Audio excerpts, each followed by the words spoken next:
Hello. Hello. Welcome to the new format that we're going to be recording in for the podcast. Dexter, go on out, please. Go on out, please. Is that Go on. why are you sat on Why my are you sofa? sat there? Why are you sat on my sofa? We have been used to having 3 cameras and then down to 2 cameras. And now we're down to 1. And you quite got used to sitting on the sofa with me. Yeah, I like to This sit on the week. sofa with you, but what I thought was, we noticed, and we've said this to our subscribers, haven't we, that the long podcasts, so people are only watching for a couple of minutes. So we're finding that shorter videos, more people were watching for longer. Yeah, so we can get the same content in, just it's a bit more condensed. Yeah. So tonight we are going to talk about 5 ways to improve your mood. Is that right? Yeah. Because it doesn't always have to be, we've spoke about this before, haven't we? Not everything always has to be depression. No. It could just be that you're having a bit of a shit time and your mood's low. Your moods can be low because it can be reactive to something that's going on in your life. You could be disappointed about something, or you could be, I don't know, something could have happened. You could have had an argument with someone, or things aren't quite on track. So that might affect your mood. You might feel low. And it's quite timely. Do you think that nowadays, in the current climate where it's okay to be not okay, and you should talk about your mental health, and mental health is everywhere, do you think people go, I feel really low, I'm depressed?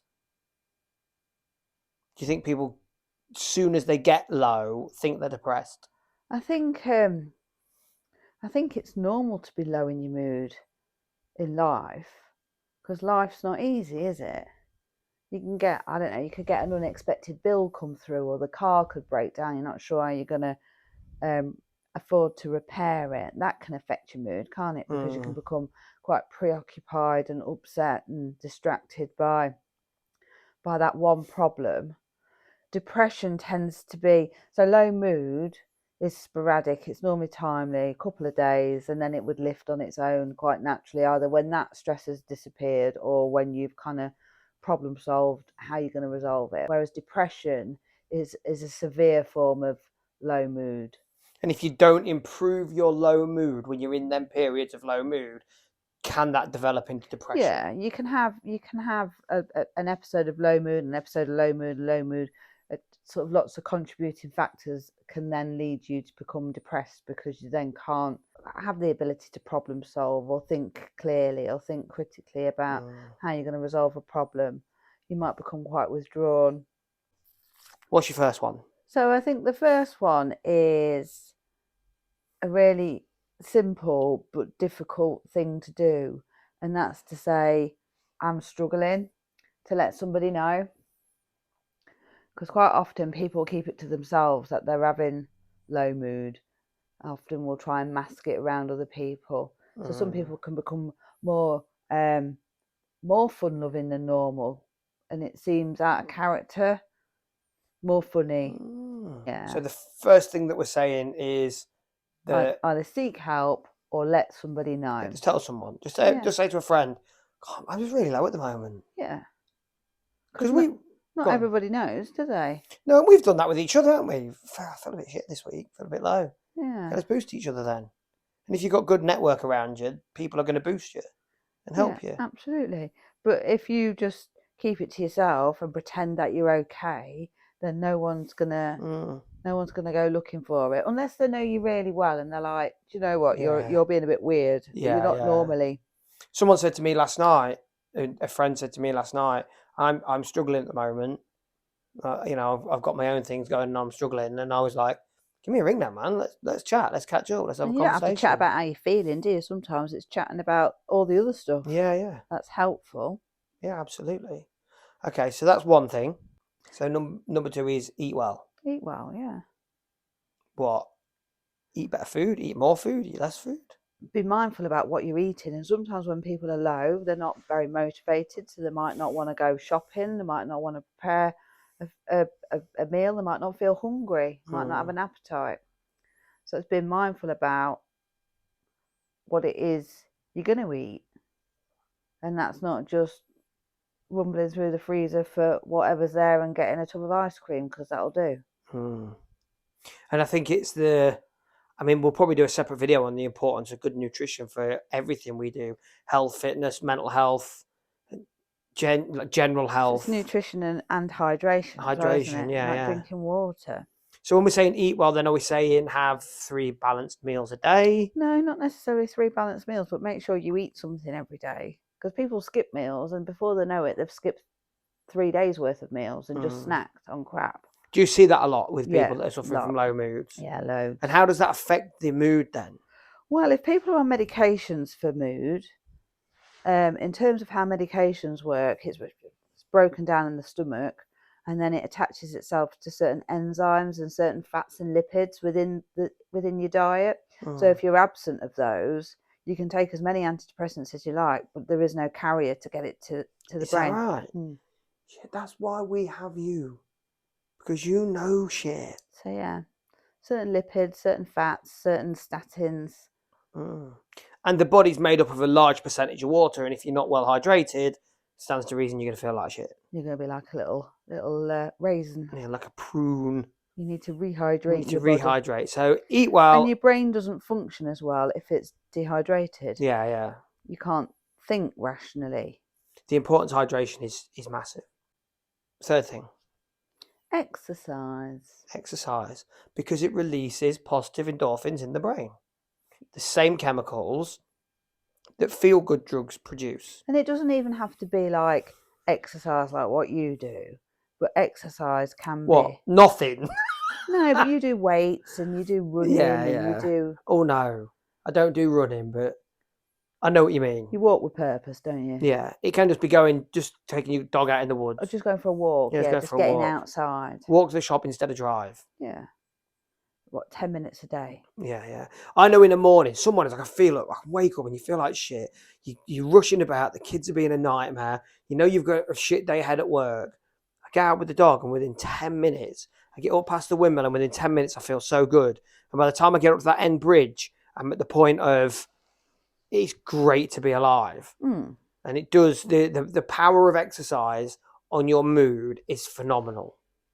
As long as you're not absolutely beasting the shit out of yourself, because that can make you feel like crap. Yeah, I don't like that feeling. No, but just getting out there and releasing some positive endorphins in the brain, getting the fresh air, hearing the birds sing, smelling the smells in the air. It's the power of that is unbelievable. And it's getting out as well, isn't it? If you're low in your mood and you're surrounded by 4 walls, the same 4 walls day in, day out. Yeah. Say that number 3 is exercise.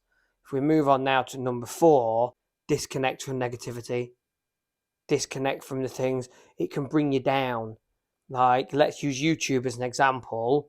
Watching the numbers go down can be a contributing factor to daily stress for me. And some days with something like that, some people might be whatever's happening in the news, what's happening in Ukraine, the whole pandemic thing, murders and stabbings, and cost of living crisis, and that impending doom of what's going to be the next kind of difficulty that you're going to face within your life, and how are you then going to manage and cope with that.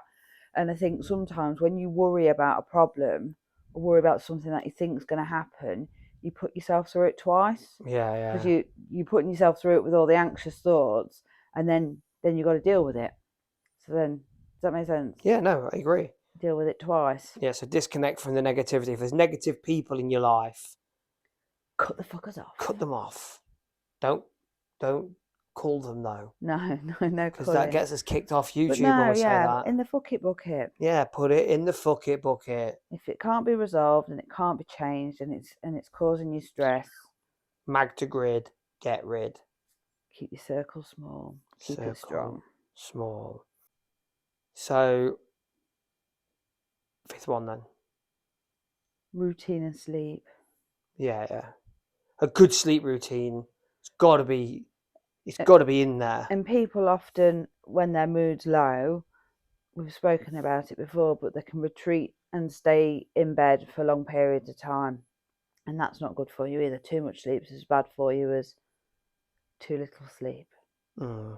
So it's about trying to have that routine of getting up every day and having a plan ahead for the day, but also going to bed at a regular time and not doing things that's going to interrupt your sleep. Mm.